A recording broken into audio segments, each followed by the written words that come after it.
Olá, sejam todos bem-vindos. Vamos à nossa primeira aula de expressão gráfica, onde vamos estudar o estudo do espaço e o ponto, tá? Essa primeira aula, muitos alunos já assistiram sobre os espaços, todos vocês já assistiram, e alguns assistiram à aula de ponto, outros não. Então, quem já assistiu pode revisar e quem ainda não assistiu vai aprender sobre o ponto. Mas vamos iniciar revisando o espaço. Qual o objetivo dessa aula? Vocês vão aprender a representar um ponto no espaço e em épora. Vão aprender a ler a épora de um ponto. Quais os elementos de projeção? Para a gente poder aprender a representar um ponto, uma reta, e depois aprender a representar um plano, nós temos que entender primeiro sobre os sistemas de projeção, tá? Então, antes de entender os sistemas, precisamos saber quais são os elementos. Os elementos de projeção serão o plano de projeção, o objeto, projetante, o raio projetante e o centro de projeção. Mas o que é um desenho? O que é um desenho? Um desenho nada mais é do que a projeção de um objeto em sua representação gráfica num plano. Ou seja, um desenho é a representação gráfica de um objeto em um plano. E para isso nós precisamos entender quais são os elementos de projeção. Mais uma vez, são eles: plano de projeção, objeto, projetante, o raio projetante e o centro de projeção. Observem essa imagem. O que está acontecendo aqui? Nós temos uma lanterna, que nela está emitindo os raios de luz, uma cadeira, uma parede, e na parede está a sombra da cadeira. O que significa isso, levando para os sistemas de projeção? Que a lanterna seria o centro de projeção, a cadeira seria o objeto e a sombra da cadeira seria a projeção dela. Os raios projetantes seriam os raios de luz que estão saindo da cadeira e a parede seria o plano de projeção. Então, quando eu encontro uma situação dessa, significa que aqui um sistema de projeção. Observem que a luz, a lanterna, seria o centro de projeção, a cadeira seria o objeto, os raios de luz seriam os raios projetantes, a parede seria o plano de projeção e a sombra da cadeira seria a projeção, ou seja, a representação gráfica deste objeto. Quando nós encontramos uma situação como essa, em que os raios projetantes partem todos do mesmo ponto, ou seja, do centro de projeção, o centro de projeção ele é próprio, certo? E aí, quando o centro de projeção é próprio, nós temos a projeção cônica ou sistema cônico de projeção. Para esse exemplo aqui, o centro de projeção ele está no infinito e nós podemos dizer que são os raios solares, tá? Então, para esse exemplo, nós dizemos que o centro de projeção ele é impróprio. Observem que os raios solares seriam os raios de projeção, ou as projetantes, a cadeira, o objeto, e o chão seria o plano de projeção.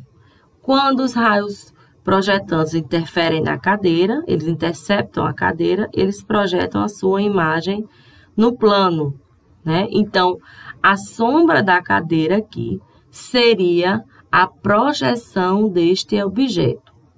Então, quando o centro de projeção é impróprio, nós temos a projeção cilíndrica ou o sistema cilíndrico de projeção. Então, pessoal, um ponto só vai se projetar num plano quando a projetante intercepta o plano de projeção. Então, veja que para um ponto ser projetado em um plano, tem que ter todo aquele caminho. Raios projetantes partindo do centro de projeção, seja ele próprio ou impróprio, intercepta no objeto e assim atinge o plano de projeção. Então, um ponto só se projeta quando ele atinge o plano. A projetante, quando eu falo projetante, é a reta que passa pelos pontos do objeto e intercepta o plano de projeção. O centro de projeção é o ponto fixo de onde partem ou por onde passam as projetantes.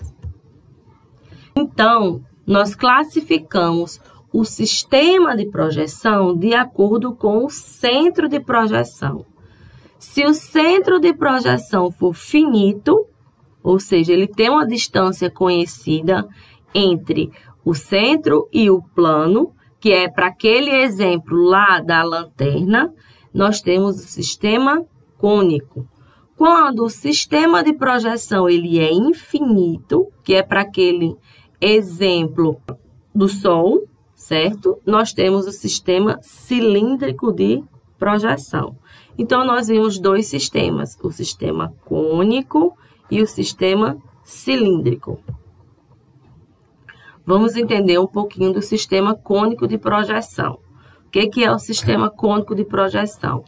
Raios projetantes partem do centro de projeção, que ele é finito, ou seja, do mesmo ponto, tá? Vão interceptar nos pontos do objeto, e aí esses pontos do objeto eles vão ser projetados no plano de projeção. Então, este desenho aqui é a projeção deste objeto. Então, sistema cônico de projeção, os objetos, eles não são representados em verdadeira grandeza. Se vocês observarem, o tamanho do objeto não é o mesmo tamanho da sua projeção. Para esse exemplo do sistema cônico de projeção, o objeto não está em verdadeira grandeza. O que é verdadeira grandeza? É quando a projeção do objeto tem o mesmo tamanho do seu objeto real. O sistema cilíndrico de projeção, ele é dividido em duas possibilidades. E vai ser de acordo com o ângulo em que os raios projetantes interferem no plano de projeção. Olha aqui, os raios projetantes vêm do infinito, passam pelos pontos do objeto a ser projetado, levando este ponto até o plano, onde define a projeção do objeto no plano. Dependendo da direção das projetantes, as projeções cilíndricas podem ser oblíquas ou ortogonais. Então, no sistema cilíndrico de projeção, as projeções podem ser oblíquas ou ortogonais. Assim, nós teremos o sistema cilíndrico oblíquo e o sistema cilíndrico ortogonal. Sistema cilíndrico oblíquo. Raios projetantes partem do infinito, né? Lembram do exemplo do Sol? Partem do infinito, vão inserir nos pontos do objeto e projetar ele no plano. Para o sistema cilíndrico oblíquo, também não representa um objeto em verdadeira grandeza. Então, imaginem vocês, se vocês estiverem andando no Sol às 3 horas da tarde, e aí eu pergunto, às 3 horas da tarde, os raios solares são inclinados. Então, eu pergunto, a sua sombra vai ser do seu mesmo tamanho? Não. Então, o sistema cilíndrico oblíquo não representa objetos em verdadeira grandeza. O sistema cilíndrico ortogonal, ele sim representa um objeto em verdadeira grandeza. Por quê? Porque os raios projetantes são 90 graus, ou seja, eles são perpendiculares ao plano de projeção. Então, observem. Raios projetantes partem do infinito, vão inserir nos pontos do objeto e projetar ele no plano. Como os raios projetantes são 90 graus, então o sistema cilíndrico ortogonal é aquele que representa o seu objeto em verdadeira grandeza. Então, pessoal, para a gente representar objetos, nós precisamos se basear no sistema cilíndrico ortogonal, porque ele é o único que representa objetos em verdadeira grandeza. E aí, observem essas figuras. Nós temos duas situações. Um objeto, ele é menor e o outro objeto é maior. E ele está sendo projetado pelo sistema cilíndrico ortogonal. Observe que os raios projetantes estão partindo do infinito, projetando nos pontos do objeto e esses pontos estão sendo projetados no plano. Mas o que é que está acontecendo aqui? Temos objetos diferentes, mas as projeções são iguais. Objetos diferentes com projeções iguais. O sistema cilíndrico ortogonal não resolveu esse problema. Por isso que foi criado o sistema mongeano de projeção. O que é o sistema mongeano de projeção? O sistema mongeano de projeção ele foi criado pelo matemático francês Gaspard de Monge, né, que para resolver esse problema que o sistema cilíndrico ortogonal poderia ocasionar, ele criou o espaço. O que é o espaço? São dois planos de projeção, um plano horizontal e um plano vertical, que eles se cruzam entre si, tá? E aí, agora, ó, eu tenho dois objetos diferentes, mas as suas projeções são diferentes também. Por quê? Porque ele me permite que eu crie dois tipos de projeção. Uma projeção no plano horizontal e outra projeção no plano vertical. Assim, quando eu observo, a projeção horizontal dos objetos realmente é igual, mas a projeção vertical, ela é diferente. Então, o sistema mongeano de projeção, onde foi criado o espaço, é o sistema que nós vamos trabalhar. Ele se baseia no sistema cilíndrico ortogonal. Então, vamos conhecer aqui sobre o espaço. O espaço, como eu já falei, nós temos um plano horizontal, né? Plano horizontal de projeção, que eu posso chamar de plano π, e eu tenho plano vertical de projeção, que eu posso chamar de plano π'. Esses dois planos se cruzam e originam aqui, ó, a linha de terra. Linha de terra, ela tanto pertence ao plano horizontal quanto ao plano vertical, tá? A linha de terra, ela vai dividir estes planos horizontal e vertical em semiplanos. Assim, eu tenho o semiplano horizontal anterior e o semiplano horizontal posterior.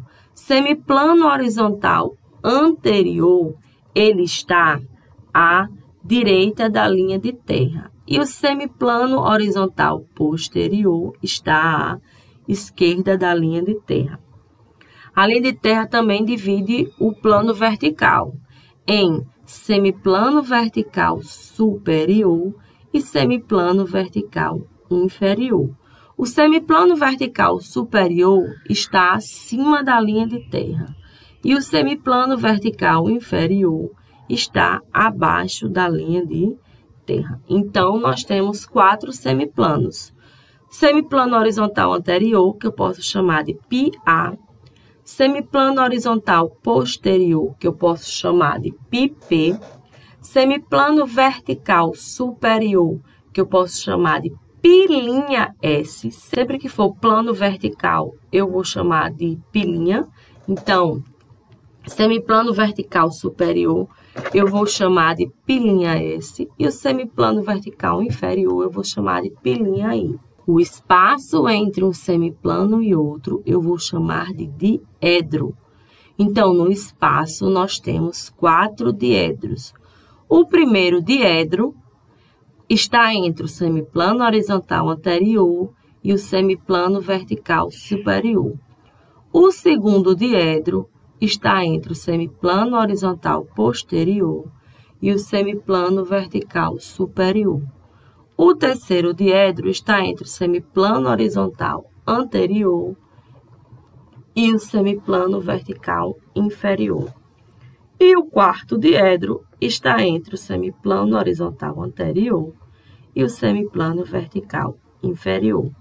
Assim, no espaço, nós temos 4 diedros. Primeiro, segundo, terceiro e quarto. Ok? Então, se liguem, fiquem ligadinhos, que nós teremos agora a nossa próxima aula sobre o ponto. Cliquem no próximo link sobre a aula de ponto.